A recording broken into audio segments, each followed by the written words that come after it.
పాలు, వెన్న లేకుండా నెయ్యి తయారు చేసిన ఘనత మాజీ సీఎం జగన్కే చెల్లుతుందని కాకినాడ రూరల్ ఎమ్మెల్యే పంతం నానాజీ అన్నారు. కోట్లాది ప్రజల ఆరాధ్య దైవమైన శ్రీ వెంకటేశ్వర స్వామి భక్తుల మనోభావాలు దెబ్బతీసేలా గత ప్రభుత్వం వ్యవహరించిందన్నారు.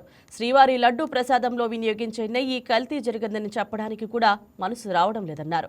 కాకినాడ రూరల్ ఎమ్మెల్యే పంతం నానాజీతో మా కాకినాడ జిల్లా special correspondent Nanaji face to face. సంచలనం సృష్టించిన తిరుమల తిరుపతి దేవస్థానం శ్రీవారి లడ్డు కల్తీ విషయంలో ఎవరైతే భక్తులు ఉన్నారో భక్తులందరూ కూడా మనోవాళ్ళు దెబ్బతిన్నాయని ఇటీవల కాలంలో మనం చూస్తూనే ఉన్నాం.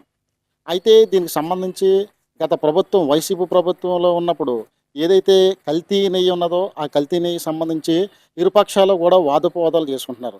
నేడు సీఎం చంద్రబాబు ఇంటి వద్ద అలాగే డిప్యూటీ సీఎం పవన్ కళ్యాణ్ గారు ఇతరత్ర మొత్తం కూటమి నేతలందరూ కూడా ప్రెస్ మీట్ పెట్టి ఏదైతే పవన్ కళ్యాణ్ గారు ఉన్నారో ఎవరైతే కల్తీ నెయ్యి సంబంధించి వాళ్ళు ఎవరైతే దాన్ని ఒకవేళ అపవిత్రం చేశారో వాళ్ళు దేవుడి దగ్గర మోకాళ్ళు వేసి వాళ్ళ క్షమాపణ చెప్పే వరకు కూడా వదులుకునే ప్రసక్తం చేయదని చెప్పేసి డైరెక్ట్గా వార్నింగ్ ఇవ్వడం జరిగింది. అదే రకంగా ఎవరైతే కూటమి నేతలు ఉన్నారో వీరందరూ కూడా ఖచ్చితంగా ఎవరైతే వైసీపీ నేతలు ఇలా దుష్ప్రచారం చేస్తున్నారో వాళ్ళని తిప్పుకొట్టి ప్రజలందరికీ కూడా అవగాహన కల్పించాలి. అలాగని ఏదైతే కల్తీ జరిగిందో ఇది స్పష్టంగా ప్రజల వద్దకు తీసుకెళ్లదని చెప్పేసి పిలుపు కూడా ఇవ్వడం జరిగింది. దీని నేపథ్యంలో మనం కాకినాడ రూరల్ ఎమ్మెల్యే పంతం నానాజీ గారి దగ్గర ఉన్నాము. ఆయన మాటలను తెలుసుకుందాం. నమస్తే సార్. ఏదైతే ఈ తిరుమల తిరుపతి దేవస్థానం లడ్డు ఉన్నదో అది కల్తీ జరిగిందని చెప్పేసి అదైతే రిపోర్ట్లు కూడా వచ్చాయి. దీనికి సంబంధించి వైసీపీ నేతల కల్తీ ఏం జరగలేదు, దానికి ఏం జరగలేదని చెప్పేసి వాళ్ళు ఆరోపణ చేస్తూ ఉన్నారు. దీని పట్ల మీరేమంటారు సార్? నేను ఎంత నిస్సిగ్గుగా లేకుండా వాళ్ళు మాట్లాడే విధానం చూస్తున్నాను. కల్తీ ఒప్పుకున్నారు కానీ కొవ్వు లేదు అంటే కల్తీ చేయడం ఏంటి? అసలు మొట్టమొదటిగా దొంగ నడుస్తున్నట్టుగా ఎట్లా తయారైందంటే ఇది డే 1 నుంచి వాళ్ళే భుజాలు తట్టిపించుకుని వాళ్ళే చేపించుకుని చిట్టు రిపోర్ట్ వచ్చింది.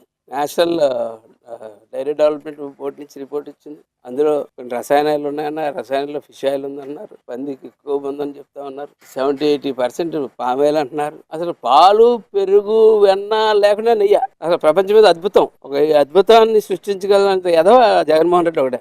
ఇంత గొప్ప అద్భుతాన్ని ప్రపంచం మీద ఇంకెవడూ సృష్టించలేడు. డైరీ డెవలప్మెంట్ కి బాగా పనికొస్తాడు. ఖచ్చితంగా ప్రపంచ డైరీ డెవలప్ అసోసియేషన్ అధ్యక్షుడిగా ఇతన్ని ఎన్నుకోవడం కూడా బాగుంటుందని చెప్పి నేను ఈ వారం రోజుల డిబేట్లో చూస్తున్నాను. ఎక్కడన్నా మేము కల్తీ చేయలేదని ఏదన్నా అన్నాడా? ఏదో అనలేదు అన్నమాట. అది కొవ్వు కాదు అంటున్నారు తప్ప మేము కల్తీ చేయలేదు. ఈ కల్తీ జరిగింది పోయి కొవ్వు కాదు అనుకుందాం కాసేపు. కానీ క్లియర్గా రిపోర్ట్స్ లో కొవ్వు అని ఉంది, కానీ కాసేపు కొవ్వు కాదు అనుకుందాం. అంటే ఈ బాబా ఏం బాబా బోలే బాబా ఒక ఆవు లేదు, ఒక డైరీ లేదు, ఒక ఏది లేకుండా ఇంత నెయ్యి ఎక్కడి నుంచి పెట్టుకోవచ్చు. ఈ రిపోర్ట్ లో 80% పామాయిల్, మిగిలిన 20% ఇతర రసాయనాలు అంటే రసాయనాల్లో ఒకటి బాగా గుర్తుపెట్టుకోవాలా.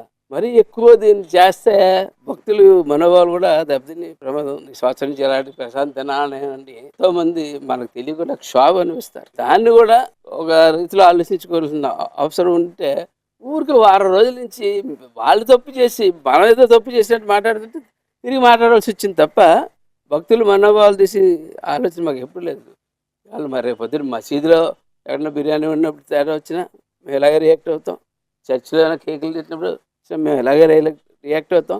ఎప్పుడైనా సరే ఈ సనాతన ధర్మంలో పవన్ కళ్యాణ్ గారు కానీ చంద్రబాబు నాయుడు గారు కానీ ఈ రియాక్షన్ ఎప్పుడూ కూడా ఇట్లాగే ఉంటుంది. దీని మీద యాక్షన్ తప్పకుండా ప్రతి ఒక్కరు. పవన్ కళ్యాణ్ గారు ఉన్నారో ఆయన కూడా మాట్లాడుతూ దీన్ని పదే మాట్లాడడం వల్ల ఉన్న వాళ్ళు కూడా మీరు ఏదైతే చెప్పారో అదే విషయాన్ని మళ్ళీ ఆయన కూడా మీ ఏదైతే ప్రజలు ఉన్నారో వాళ్ళందరూ కూడా మనోభావాలు దెబ్బతింటాయి కాబట్టి నేను ఇంతవరకు కూడా మీడియా ముందుకు రాలేదు.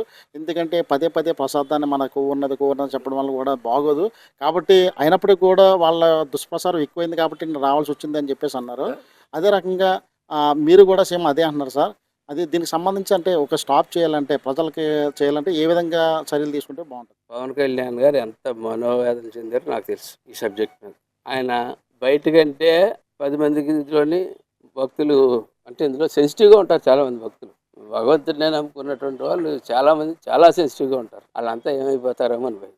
అలాగని చెప్పి మమ్మల్ని దోష కింద వాళ్ళు దొంగతనం చేసి మమ్మల్ని ఏదో చేసామని మమ్మల్ని చూపిస్తూ ఉంటే పదే ఎన్ని రోజులు ఆగాల? కుదరదు. బయటకు చెప్పాల్సిందని చెప్పి తీర్మానం చేసుకోవడం జరిగింది. బయటకు ఖచ్చితంగా వచ్చి మేము అందరం ఇప్పుడు చెప్పాల్సి వస్తుంది. ఎందుకంటే మేము యాక్చువల్గా మనోభావాలు పాడు చేయడం ఎందుకన్నా ఉద్దేశంతో మేము కొంచెం తగ్గుంటే ఆ దొంగతనం ఆడి చేసి దొంగతనం మా మీద పెట్టేస్తుంటే పద్ధతి కాదు, కరెక్ట్ కాదు.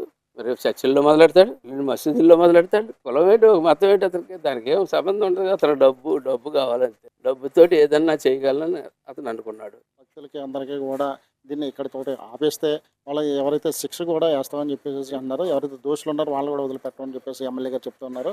అదే రకంగా ప్రజలందరూ కూడా అప్రమత్తంతో ఉండాలని చెప్పేసి ఇకపై ఎప్పుడు కూడా ఇంకా ఎలాంటి జాగ్రత్తలు మళ్ళీ జరగకుండా అని చెప్పేసి జాగ్రత్తలు తీసుకుంటాం, ఒక మంచి ప్రసాదాన్ని భక్తులకు ఇస్తామని చెప్పేసి ఎమ్మెల్యేగా చెప్తూ ఉన్నారు.